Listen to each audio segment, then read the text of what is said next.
Yo, what's going on, guys? It's Noah here breaking down the Week 14 NFL slate on Draftkings and Yahoo. We're going to run through each position, and I'll just touch on the players that stand out to me the most at each position.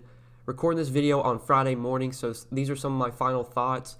I will have a lot more updated and in-depth content over on Patreon if you guys want to check out my Patreon. I do post NBA content Monday through Friday, and on Fridays and Saturdays and even Sunday morning, I'll have some NFL content over on Patreon. I'll have a cash game player pool. I'll have a written breakdown of the slate. I'll write an article. Probably will be about 6 or 7 pages long that'll have a list of all my favorite players and why I like them for this upcoming slate. So I'll have my article. I'll have videos. I'll have a roster construction video, a lineup building video. I'll have ownership show where I talk about who I think is going to be the most popular plays at each position, where to look for potential pivots. I'll have a cash game player pool, like I said. On Sunday morning, either Saturday night or Sunday morning, I'll post a closing thoughts video, which will pretty much be my final thoughts on the slate. Hopefully we'll have more clarity on some injury news.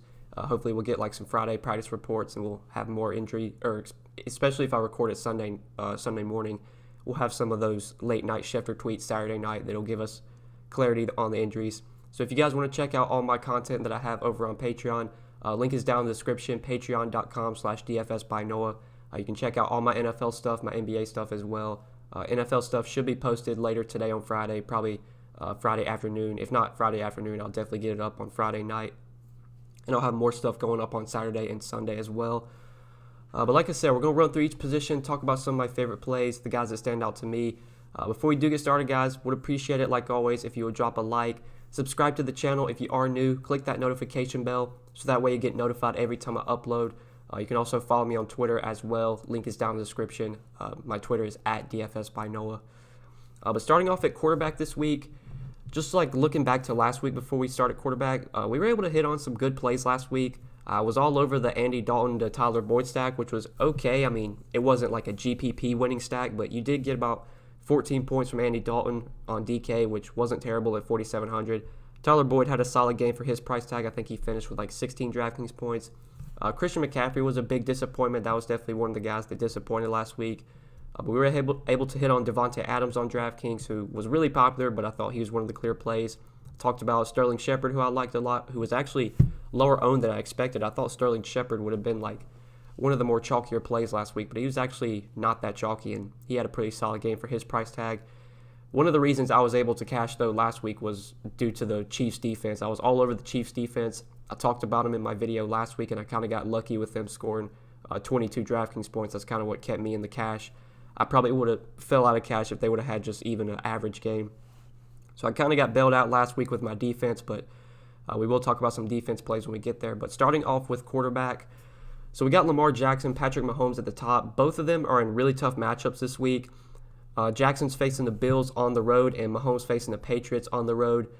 I mean, I talked about it in my Week 13 video. Like, whenever there's Lamar Jackson and Mahomes are on the slate and they're not separated in price by enough, like, if there's only a $400 difference like there is this week, I'm just going to take Lamar Jackson over Patrick Mahomes. People might think that's a bad take or something, but, I mean, Lamar Jackson, his floor, his ceiling is just so much higher than any other quarterback.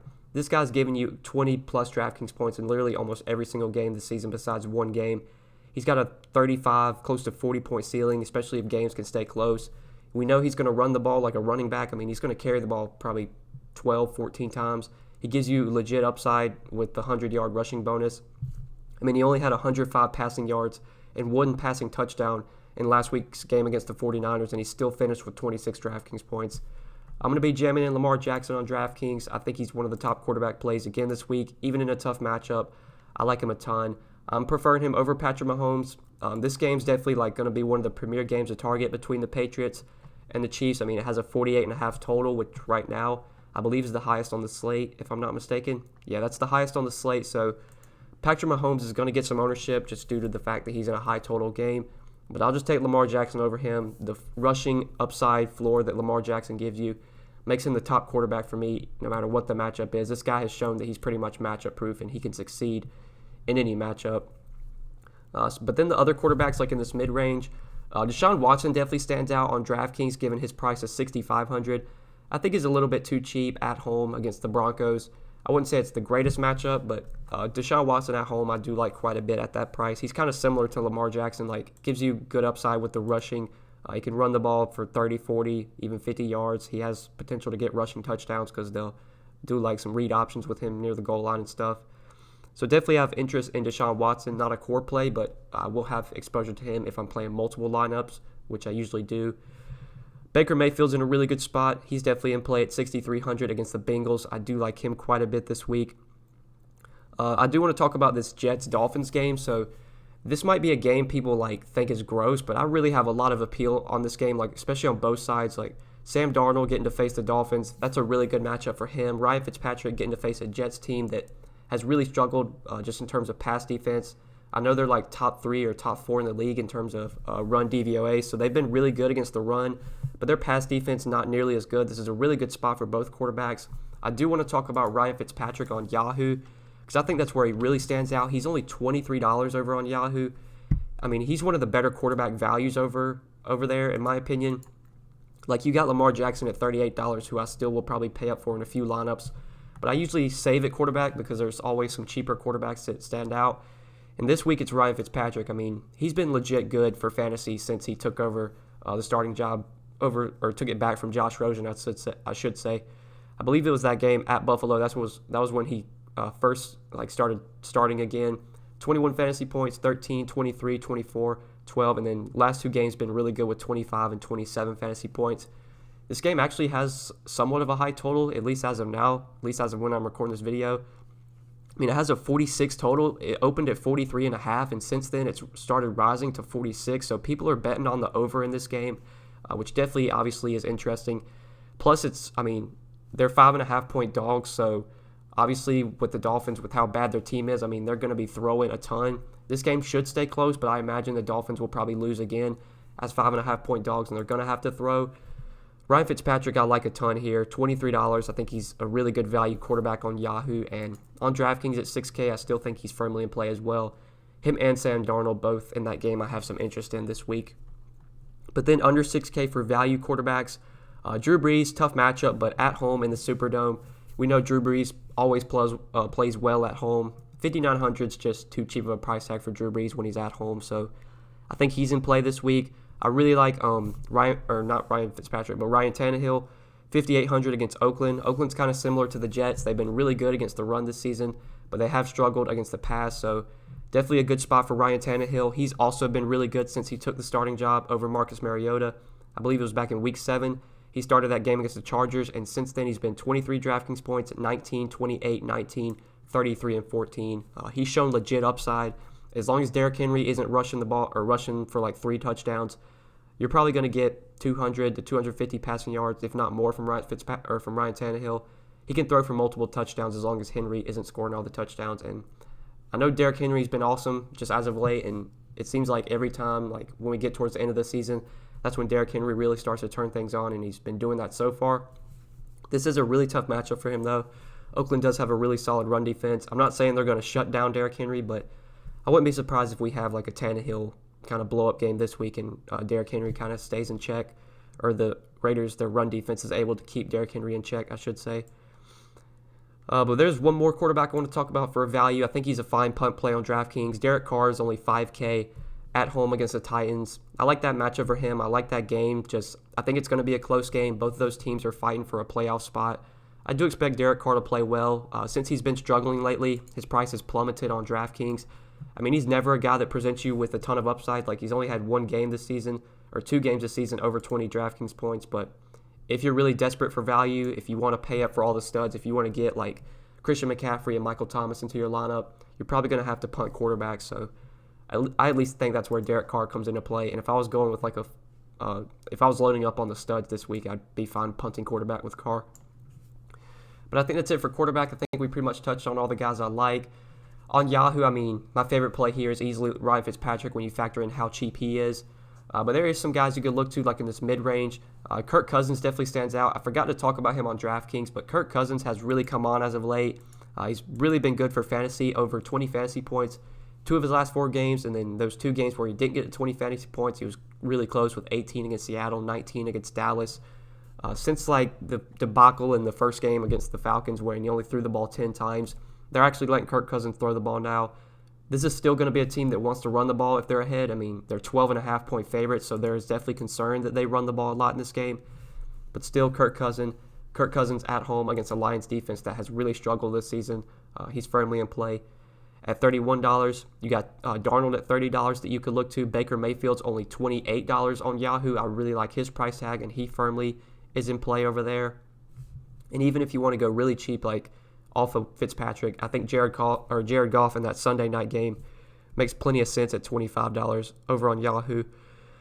But I think we pretty much covered all the quarterbacks for both sides, so let's run through the running back position. Christian McCaffrey at the top this week. I'm not going to include him in the core plays, but he is going to be a guy I try and jam in if possible. If I try and fit Lamar Jackson into my main lineup, it might be tough to get McCaffrey in there as well. It depends on if there's any value that opens up on Friday or Saturday or even Sunday morning. I mean, there was going to be some value with Alexander Madison, but it looks like Dalvin Cook's going to play this week, so that's really going to take that value off the board. I do really like McCaffrey here, though, against the Falcons. I mean, this is a matchup where he should have a lot of success.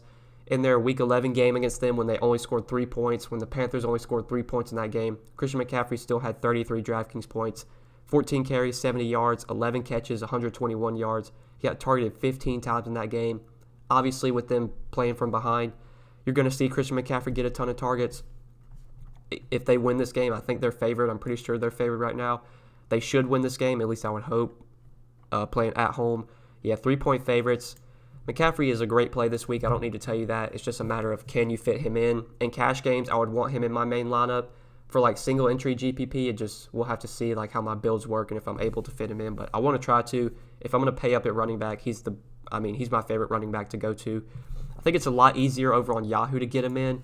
I mean, they did price him up to $44, but there's just always underpriced players on Yahoo. There's always value on Yahoo. So I will for sure be jamming in Christian McCaffrey into the Yahoo 5 plays. At least as of now, he should be pretty easy to build around just with how soft their pricing is. But you do have some running backs in this mid-range that are in really good spots, like Nick Chubb facing one of the worst run defenses this season in the Bengals. $8K for him. Leonard Fournette facing a Chargers defense that has really started to struggle against the run as of late. $7,800. Both those guys are firmly in play this week. Le'Veon Bell's in a really good matchup against the Dolphins. I probably would just try and get up to like Fournette or Chubb if I can go there. So for that reason, probably won't be looking to Le'Veon Bell even in a really good matchup. Honestly, think I'd save $200 and play Alvin Kamara even in a tough matchup. Kamara is just one of those guys that presents you with a very high floor, especially on Draftkings with his ability to catch the ball out of the backfield. Hasn't scored a touchdown, I believe, like all season, or maybe he has one touchdown. He has one rushing touchdown and one receiving touchdown. So Kamara has 2 touchdowns, and both of those touchdowns came in the same game. So, I mean, there's some positive touchdown regression coming for him. This is a tough matchup, no doubt, but it's kind of similar to like Lamar Jackson, to Drew Brees, we'll talk about Michael Thomas when we get to receiver. Like these stud options that get priced down for their matchup, they still are in play for me just with how much they're using the offense, with how much they are targeted.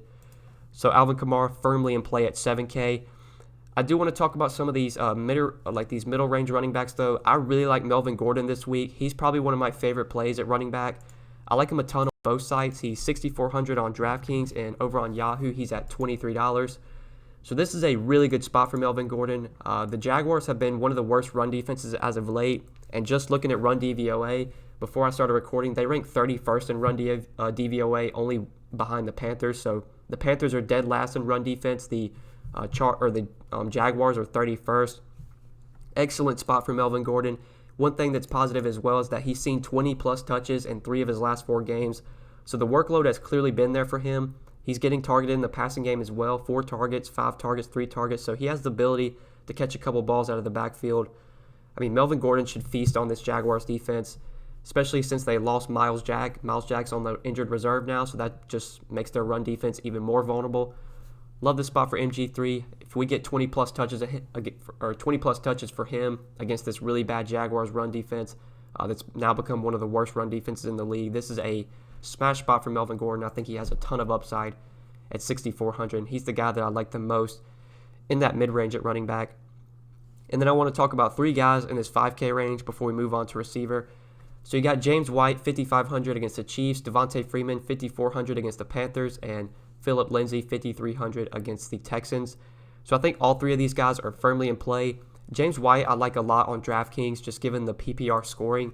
He's coming off a monster game on Sunday night last week against the Texans, where he went for 14 carries, which is the most he's carried the ball this season. He even carried the ball more than Sony Michel. 14 carries, 79 rushing yards, also had 8 catches, 98 yards, and 2 touchdowns. He got targeted 11 times in that game.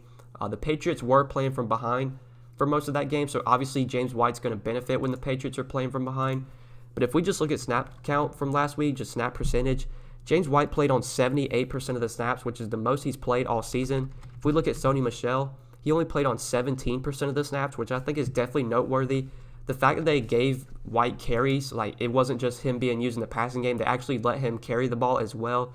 That's very intriguing going into this game against the Chiefs that should be a shootout. And with how thin the Patriots are at receiver right now, we know that Tom Brady has 2 guys he wants to throw the ball to and that he trusts. He trusts Julian Edelman. He trusts James White. These are the guys he targets the most pretty much every week, especially with how thin the Patriots are at receiver. Like if they're not able to get Mohamed Sanu back, or then they'll be thin at receiver again. Philip Dorsett, he might not be able to come back as well. Haven't actually checked those. I can actually check those real quick. So Sanu listed as questionable. He was limited at practice on Thursday, so there's a chance he misses again this week. And then Philip Dorsett's going to play this week, so he should be able to go. He played last week, targeted 6 times. But clearly, like when Tom Brady's throwing the ball, he's looking at Julian Edelman. He's looking at James White. James White getting 14 carries last week's definitely intriguing. This is a really good matchup in terms of run defense. The Chiefs have had one of the worst run defenses this season. Love James White with the full PPR scoring on DraftKings. I think he's going to thrive in a shootout, a game with a very high total. There should be plenty of opportunity for him. And I wouldn't be surprised if he touches the ball more than Sony Michel again, even if they are playing from ahead. James White should still get plenty of work in the passing game regardless. So I really like him on DraftKings at 5,500. I like Devontae Freeman as well. This is a really good spot for Devontae Freeman. The Panthers ranked dead last in run DVOA this season. They've been getting killed on the ground. Very nice to see that Devontae Freeman got 21 touches in his first game back from injury. So he was not limited at all. I can check how many snaps he played compared to all the other running backs. So he played 67% of the snaps.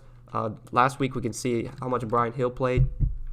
So Brian Hill played on 26%. So, I mean, it was probably like a 70-30 split between Hill and Freeman. Freeman's probably going to touch the ball 20-plus times again. He's at home where he always plays much better just throughout his career. He's always been a much better running back and fantasy producer when he's at home. And now he gets a great matchup against one of the worst run defenses. I expect Devontae Freeman to have a lot more I expect him to be a lot more efficient in this matchup. Tough matchup last week against the Saints. I expect much better numbers here against the Panthers, and he's firmly in play at 5,400. And then Philip Lindsay's the last guy I want to talk about, 5,300 against the Texans. So the Texans have kind of turned into like the Falcons of last season and Falcons of previous seasons. The Texans have actually been one of the worst teams in terms of defending pass-catching running backs. And although Philip Lindsay doesn't get like 8 targets a week, I mean, he can still get targeted 4 to 6 times in the passing game. They will use him in the passing game. I mean, we saw what James White did to them last Sunday night. Philip Lindsay's just too cheap for 5,300, especially now that he's confirmed like the lead back. I mean, he got 20 touches last week compared to like Royce Freeman, I think only got like 5 or 6 touches if I'm not mistaken. I'll look that up real quick. Last week, Royce Freeman actually got 9 touches last week, only 5 carries though, 4 catches. I mean, Philip Lindsay is clearly the lead back for the Broncos, 5,300 against the Texans, a team that has struggled against like pass-catching running backs and just defending running backs in general. I think there's definitely appeal in Lindsay at his salary. I would probably slightly prefer White and Freeman over him, but if I'm playing multiple lineups, he'll for sure be in my player pool. But then for value at running back, there's really not much value I like.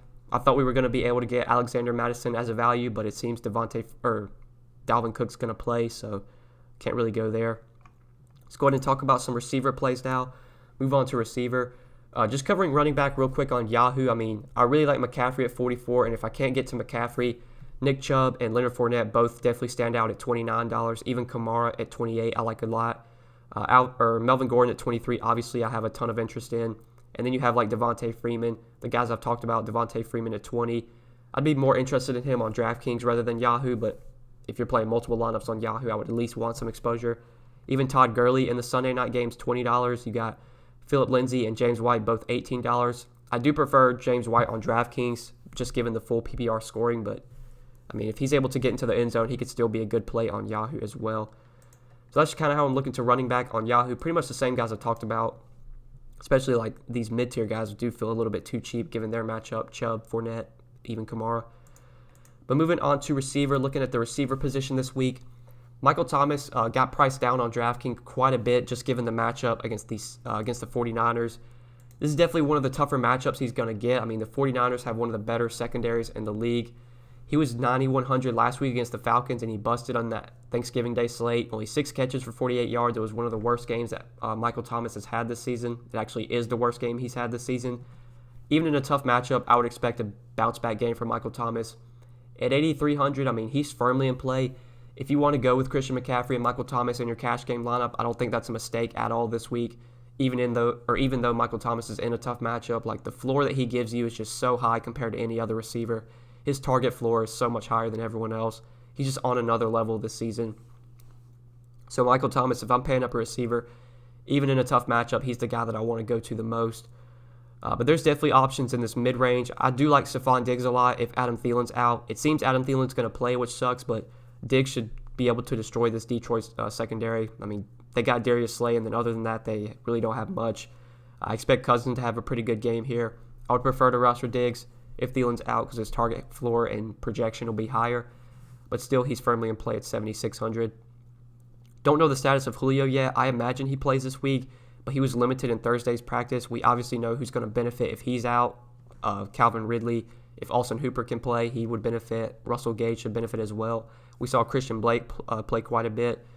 7,500 for Julio. I mean, it's not the best matchup. He's probably going to be shadowed by James Bradbury. But Julio, just his talent puts him in play for me every week, especially when he's at home. We'll just have to wait and see if he's actually able to play, though. But then you got the Bucs receivers who, I mean, they're always in play, even in tough matchups. The Bucs receivers, Godwin and Evans, both of these guys just get targeted so much. Jameis Winston's going to throw the ball a ton. Both of them are firmly in play, and honestly, I'd probably play them over, especially if Thielen plays. Like, I'd take Godwin and Evans over Diggs and Julio, just because their floor is so high, and obviously they have crazy high ceilings as well if Jameis can put together a good game. DJ Moore and Julian Edelman, two guys I want to talk about. Julian Edelman against the Chiefs in a shootout. Julian Edelman's going to get targeted probably 13, 14 times. He got targeted 11 times last week, 6 catches, 106 yards, and a touchdown. This dude gives you one of the better floors out of any receiver in the league, kind of similar to Michael Thomas. His floor is so high. His ceiling's not that high. I mean, rarely do you get like close to 30-point games from Julian Edelman. For him to put up a ceiling game, he's going to need to go for 100 yards and a touchdown, if not 2 touchdowns. But with full PPR scoring, with him catching probably 6 to 8 balls in this game, he's probably going to get 6 catches, 80 yards, and a touchdown. That's probably what I could see Edelman doing here. 7,100, obviously he's a solid play.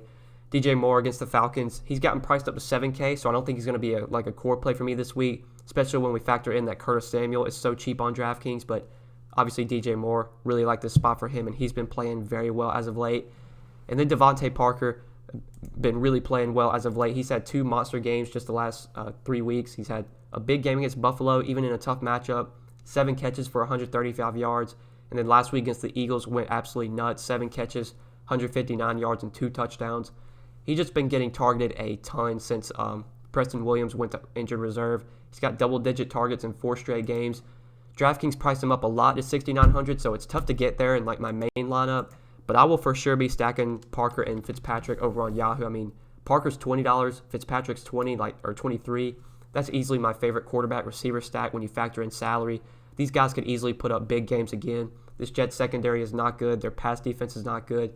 Really good spot for both guys, and definitely going to be, that's like my Andy Dalton to Tyler Boyd stack on Yahoo. This week it's going to be the Fitzpatrick to Parker stack. Have a lot of conviction on that one, given their pricing.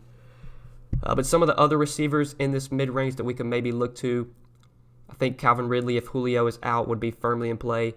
Both Jarvis Landry and Odell Beckham are in really good spots. Both of them feel a little bit underpriced. I mean, Odell Beckham, it's crazy that he's cheaper than Jarvis Landry now, but that's just kind of how it should be. Jarvis Landry is having a much better season than Odell Beckham. So both of them are firmly in play. I mean, they're listed as questionable, but just about everybody on the slate's listed as questionable.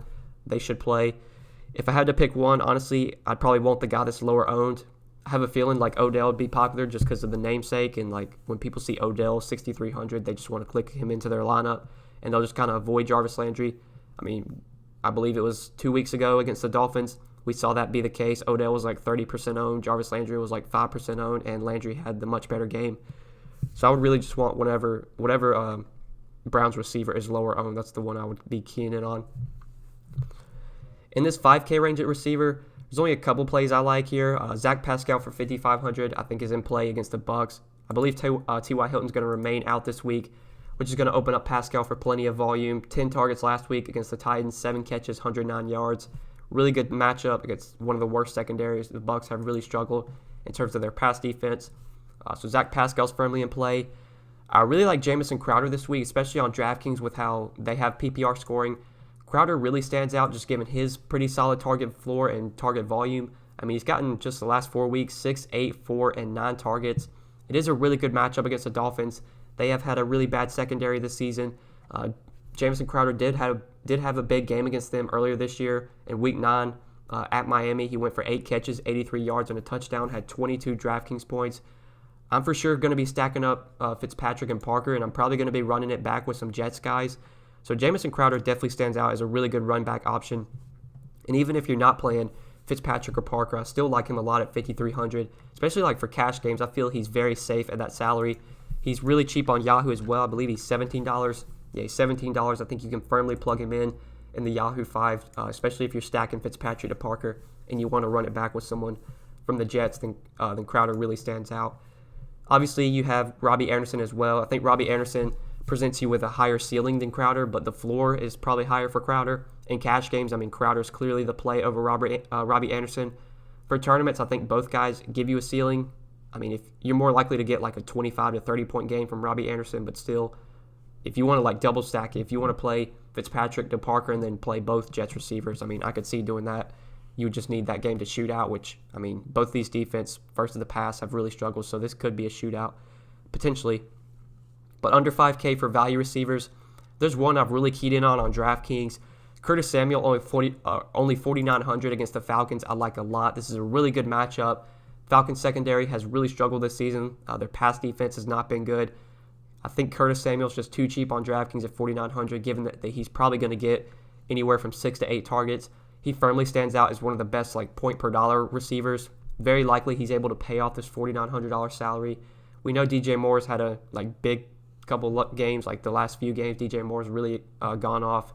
I think Curtis Samuel's going to see more volume, or going to see plenty of volume as well, though, and definitely isn't a guy we shouldn't avoid. Even though his game log isn't as pretty as DJ Moore, he's $2,000 cheaper, and those savings probably going to be key. So, love going to Curtis Samuel on DraftKings at only 4,900. I think he is just a little bit too cheap. He is one of the better 5K and below receivers, just in my opinion.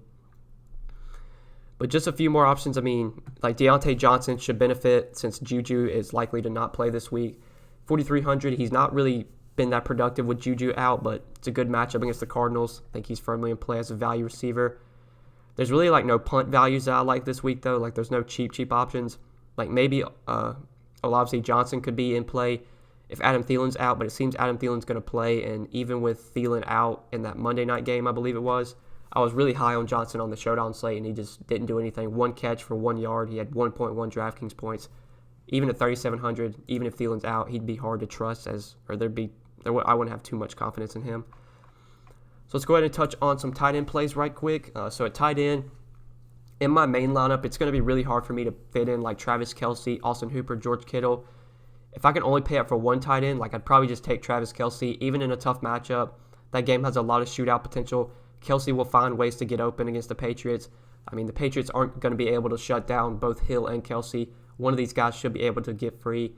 We know Belichick likes to key in on the best player, so I imagine that's Tyreek Hill. They're going to try and shut down Tyreek Hill, maybe double team him, which could open up some more targets for Travis Kelce. 6,200, he got priced down for this matchup, so he's the top tight end play if you can fit him in, but it's going to be tough to fit him in, especially if you're trying to pay up for Lamar Jackson, Christian McCaffrey, Michael Thomas. If you're trying to fit in those expensive studs, you're going to have to probably go cheap at tight end. I think that's where a guy like Jack Doyle comes into play. He got priced up on DraftKings to 4,600, but he still stands out as one of the better tight end options. He got targeted 11 times last week, 6 catches, 73 yards, and a touchdown. He was easily one of the top tight end plays. He was pretty sure he was the second highest owned tight end behind Tyler Higbee last week.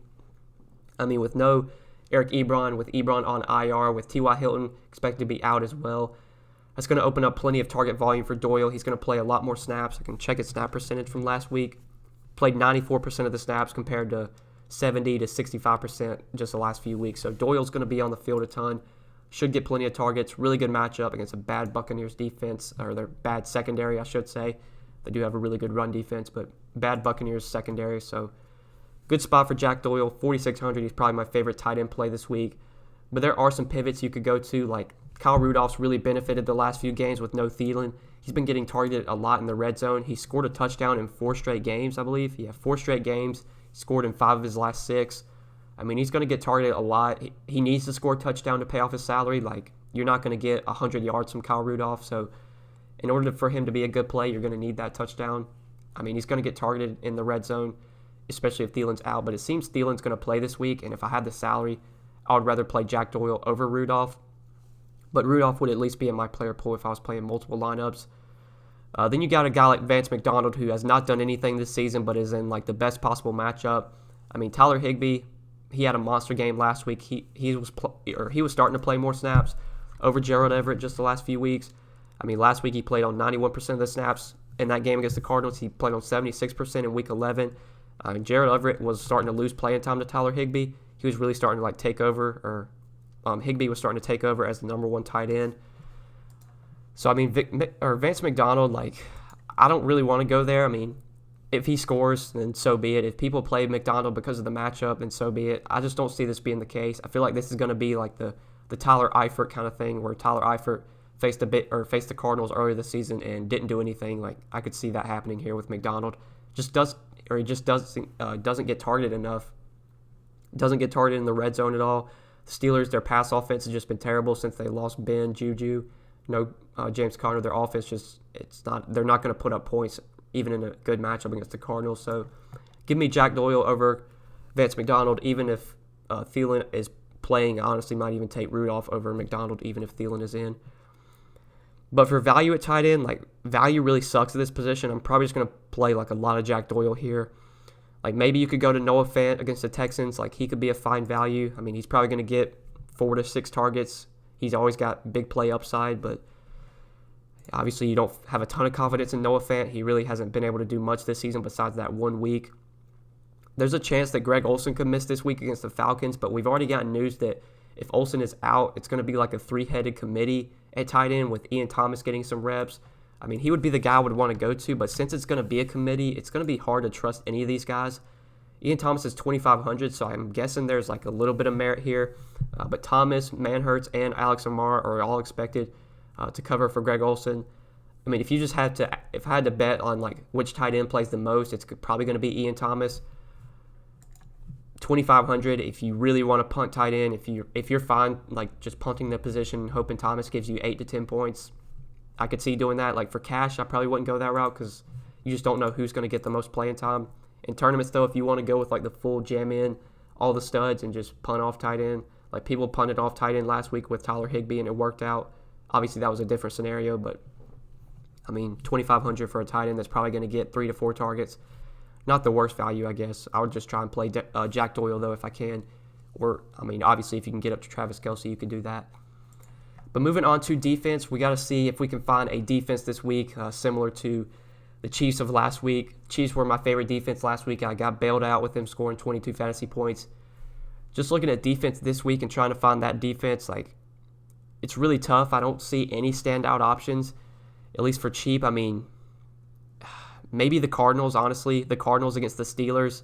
Like, I just don't think Duck Hodges is that good. I don't think the Steelers' offense is that good. They're not going to be able to put up points. Let me see what their team total is. I imagine it's relatively low. Yeah, the Steelers have a 23 team total, which is actually a little bit higher than I expected, but still, the Cardinals are at home. They should be able to force some turnovers. Devlin Hodges is not that good, so I'd have to say my favorite defense on Draftkings this week is probably the Cardinals at 2,400. Maybe the Buccaneers at 2,300 against Brissett you could look to, but honestly, I think the Cardinals are probably going to be the route that I go. I doubt I pay up at defense. I mean, rarely do I pay up at defense. Obviously, the Packers are in a great spot. Even the Texans are in a really good spot, but it's hard to pay up for defense. I mean, I probably won't be doing that. If I can, though, I do like the Packers and I do like the Texans. On Yahoo, though, looking at defense over there, you can usually always find some like underpriced defenses, and there are already a couple that stand out. The Vikings at $14 are clearly the best defense in my opinion, facing David Blau, who I don't think is very good, even though he had a big game Thanksgiving Day. I don't expect him to continue to play that well. $14 for the Vikings, I really like them. $15 for the Browns at home against the Bengals. I think they clearly stand out. Even the Jaguars, if you're not playing Melvin Gordon, like Phillip Rivers has just been absolutely terrible. So I could see the Jaguars forcing some turnovers, and they could be a fine defense. And then you have the Packers all the way down here at $12. My God, defense pricing on Yahoo is so bad. It's so bad every week. Like, they just don't price up the defenses that should be priced up. So, God, even you got the Texans at $12. So, I honestly might take back what I said about the Vikings. The Packers at $12 against the Redskins are probably my favorite defense on Yahoo. Like, I will easily be punting defense because of these cheap defenses that you have. Packers, Texans, if you want to play the Jaguars, Vikings, Browns, like these are all the defenses I like over on Yahoo. It's crazy that the Packers are the most expensive defense on DraftKings, and then they're like one of the cheapest defenses on Yahoo. Salaries just totally differ. But I think that's it for this Week 14 NFL slate, guys. I think I pretty much covered all the plays I have my eye on. Like I said at the beginning of the video, if you want to check out all my updated, full in-depth content, like my articles, my videos, I'll record more NFL videos on Friday and Saturday, and I'll have some up on Sunday morning as well. If you want to check out all the content I have to offer over on Patreon, you can do so. Link is down in the description. Patreon.com/DFS by Noah.